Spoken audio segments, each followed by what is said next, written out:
I've facilitated over 300 Kaizen events all around the world during my career, and I'd like to think I've made enough mistakes to help me understand better ways to engage and empower my teams so that they have a winning experience. After all those mistakes and learnings, I think it's time to share some of those tools, tips, and techniques with you to help you learn from my mistakes. Now, think about why we facilitate teams. For me, the main reason is to create a winning experience through ownership and engagement and equal participation. So as I started to see issues with the way I facilitated, I came up with techniques to solve for those problems. The first thing I learned was early days of my facilitation, I would be having teams brainstorm ideas.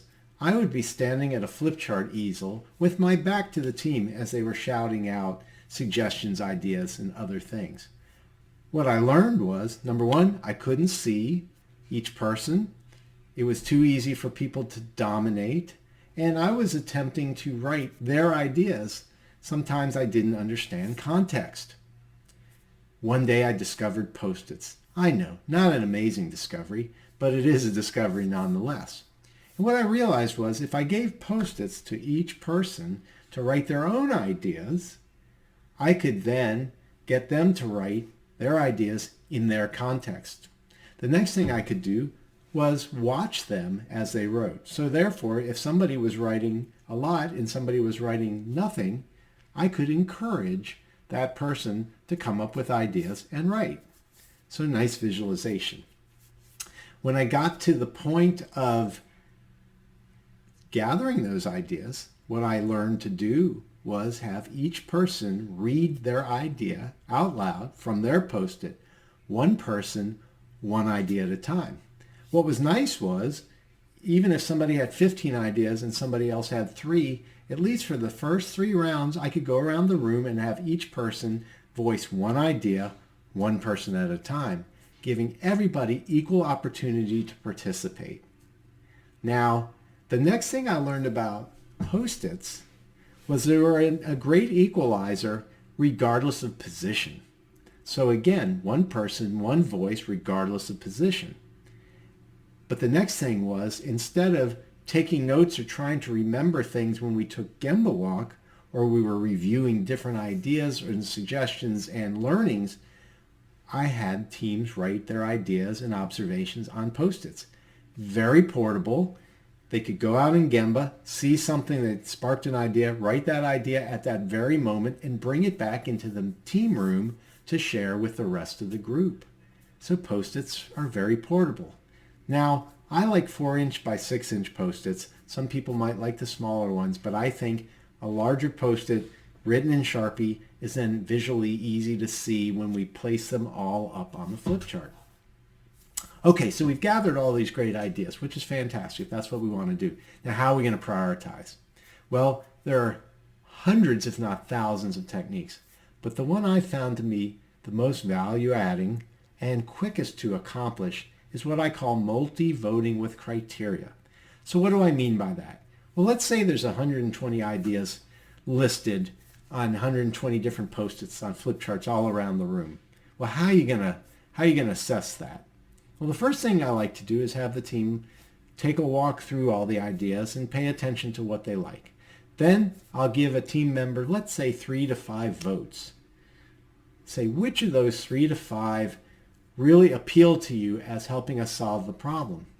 But beyond that, I give them criteria. So there are 3 typical key criteria that I start with, and then I'll let the team add if they need to add more. The first criteria is that it will provide the biggest benefit to the customer or biggest benefit to solving the problem. So whatever the charter might say, to that person voting, to them picking one of those 3 to 5 ideas will help solve or prevent the problem from occurring ever again. The second criteria would be it's something that I actually want to work on. So a team member picks something that he or she really would like to work on. Because guess what? If it gets highly prioritized, we are going to work on it. The third and final key criteria for me It's something that we believe we can do during this Kaizen event. So I hate homework. So I want teams to think in the next day or 2 or 3, this is something we can actually do, implement the wheel of sustainability around. It also keeps them from voting for something that's what I call the $1 million idea. If we just had $1 million, we could invest it in this new piece of equipment or automation or system, and that would solve our problem. Well, you really can't do that in 3 days, and we have to be mindful of the budget. So those are the criteria. Now, using those criteria, they pick their 3 to 5 top ideas, and whatever gets the most votes become the highest priority items for the team to work on. Now, we don't stop there. Sometimes there are repeats, so I let the team group similar ideas together to see which ideas truly got the most votes. The next thing is about that ownership. So what I do is I'll take those top 3 ideas, let's say, and let's say there are 12 people on the team.